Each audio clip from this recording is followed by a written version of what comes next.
You're in the estate of earthquakes, and this is day 3. Well, would you look at that, I'm actually in town for once. Looking by the Gazette, we've had our first death. Balrock. Balrock was intending to heroic return last night, but that did not happen. No last words have been left, so what can we do? As usual with the early days, no problems defence-wise.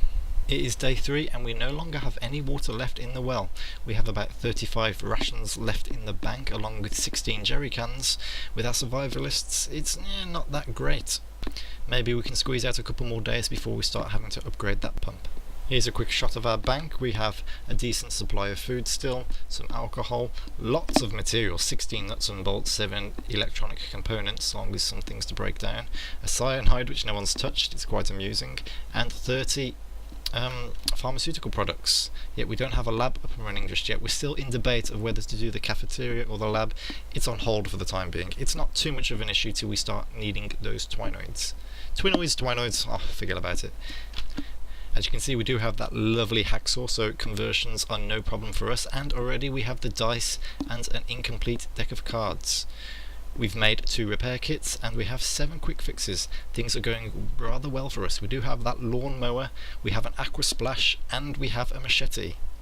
For the time being, the aqua splash is going to remain at the abandoned building as to be used as an emergency weapon. If your melee weapon has terrible luck and you still face zombies, that's what it's there for. The machete and the lawnmower are going to be used to clear the surrounding areas. And here we are, we can finally take a look at our construction sites now that I'm back in town. The wall upgrade version 1 is nearly complete. These are the things we have unlocked so far, there's no need for me to read it all out. Water purifier, yep. Cannon mounds. The factory, that is absolutely lovely, our 1AP converts.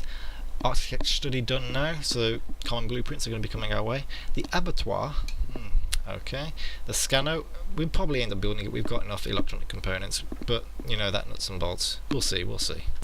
I don't think getting the estimation is too much of a problem in this town. The faucet, there's been a bit of debate, should we do the faucet, shouldn't we? I don't think it's an issue at this stage, we are doing really well with the zombie clearing. Scarecrow cinema, yep, that's what we have so far. But there's still lots of camping to be done, lots of plans to go underway. Here's our external map, and just look how well this town is coming together. Can you see any zombies? Not that many zombies.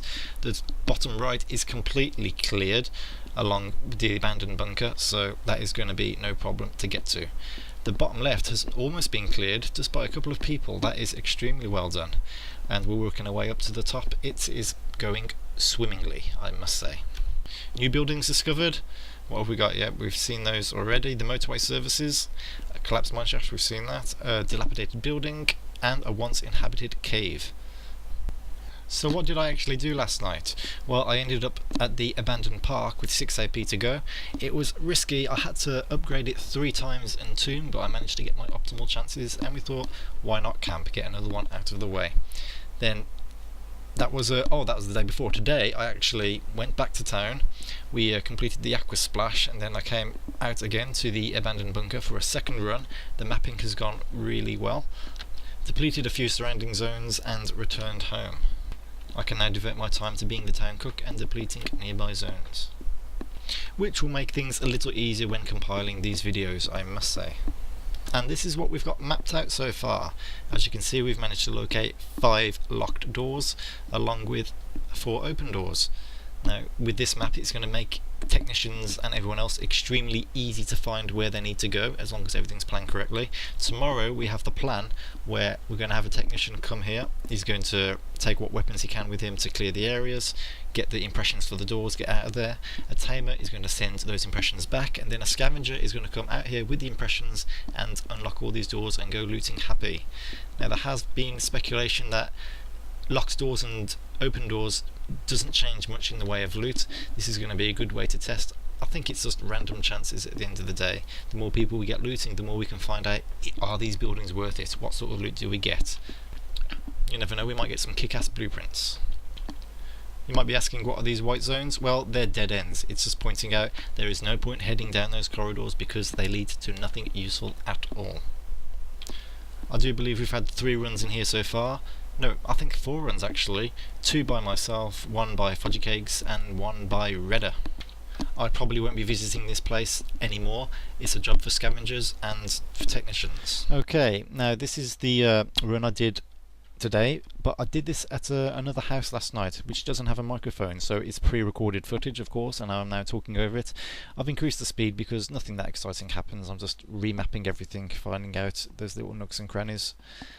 Once you do this several times, you do get a good feel for the building, so if you're worried about not being able to get back to the house, well, back to the entrance rather, you don't have to fear too much. As long as you've got a map and you're one of the typical guys who comes here and you get used to it, it's not that bad.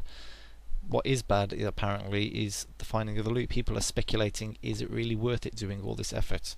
Well, we won't know until we try a bit more. We're going to get our technician out to get those locked doors unopened, and then the scavenger are going to have a bit of fun with it, seeing what they can find. I didn't find anything useful in this run. I think I found only a devastator, incomplete, and we're not going to be using that. We'll probably use it at the end of the town's life as a raffle item. Yep, as you can see, going through the dead ends, nothing that exciting. I did find 4 zombies, so I'm not sure what the spawn rate of zombies are in this building.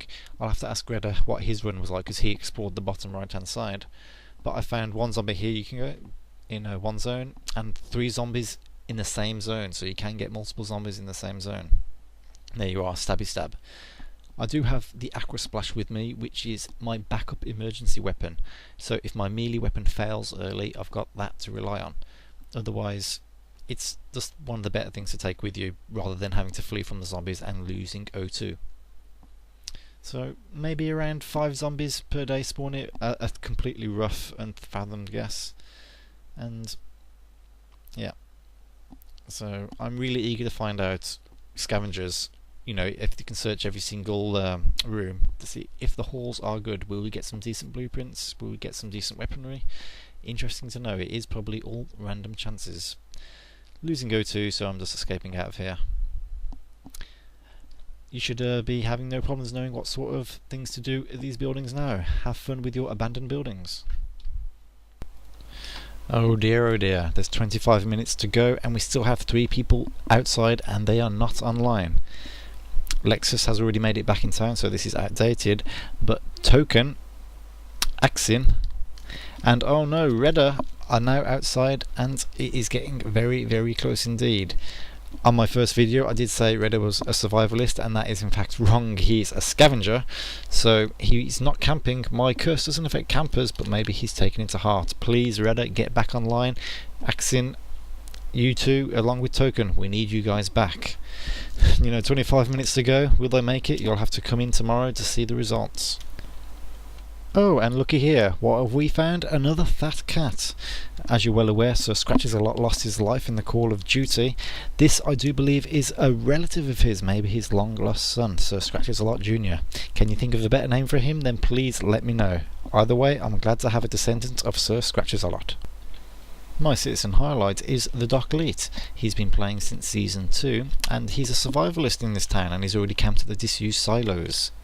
He's rather active on the forums, and he's proven to be a very capable player. Thank you for all your hard work, the Die2Nite. Tune in tomorrow for Day 4.